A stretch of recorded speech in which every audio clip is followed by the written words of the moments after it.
mirando tudo o que nós sabemos através de diferentes subsídios, bota mira que toch, ora bolesa era porto de Controlaria General que está de maneira que nós sabemos de um subsídio, não está cana turbia conforme lei nós está mira que nós está otorgar subsídio, pero pibia não está receber subsídio não está cumprir com a regra anterior nós aviso que nós está lanta uma unidade de subsídio. De com aqui nana para nós formar nós gente para ter conhecimento de nós lei de contabilidade e também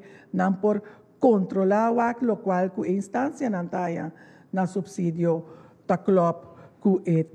tarefa que não abinta. Então, for de aí passar de um encargo para nós começar com unidade de subsídio separado para atender com o subsídio que é sua feita de uma entrante promédio de junho último. A ideia está para uma unidade de subsídio para nós por atender com todo subsídio que nós está dando.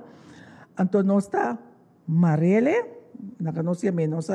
começar com ele como um projeto piloto, para a intenção está para embarcar no Ministério de Assuntos Sociais. Que ela tem uma duração de ano, como projeto. Então, durante o ano aqui, nós temos que ver no Ministério de Assuntos Sociais. Que nós fazemos, nós houver 10 pessoas, passador de um trajeto de solicitude, ao conhecimento,